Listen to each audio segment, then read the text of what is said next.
Make a habit of empathy, to recognize ourselves in each other. I think the one thing that would be really important, that I would really value, because it's been something that's been invaluable for me, is how important it is to have empathy for myself. When I'm suffering, when I'm frightened, when I'm angry, to really hold myself with care and look again below the surface for what matters to me. And I don't want to focus on that it matters to me and then pout because I don't have it. So for instance, if I'm feeling scared and I'm wanting dignity, I could just spin out and stay quite dissatisfied and unhappy because I'm not having dignity. But instead what I want to do is I want to connect with the power, the life, the experience of dignity. And when I do that right now,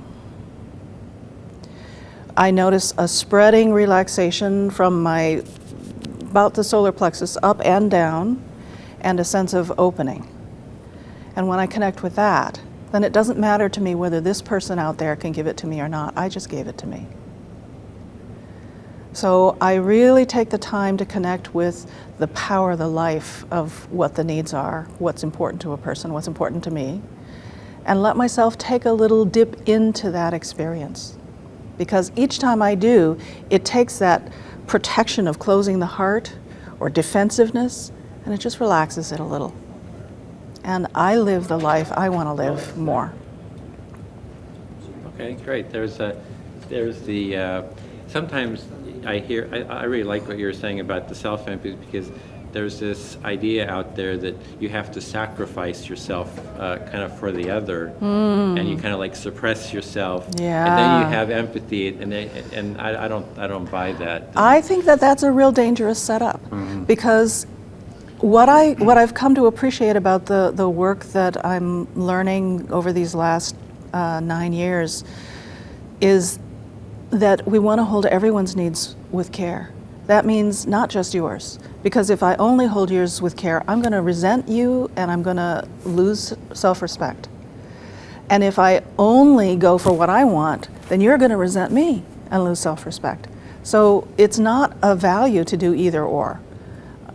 In the place that I work, one of the things we talk about is self-empathy is the root of the tree of connection. That's where the nourishment comes from. That's where the vitality comes from. And from that place, I can let somebody know what's going on in me, or I can check in what's going on with them. But if I don't have that self-connection, it's almost like I can spin away into nothing. When I'm with you, I want to be fully with you.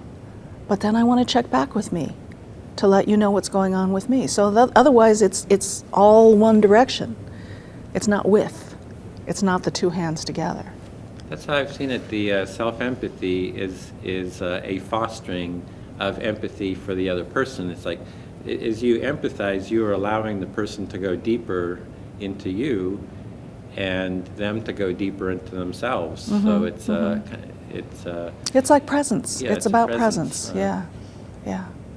And presence, this, from everything that I've read and heard, is the only thing we have. You know, the other is imagination or memory.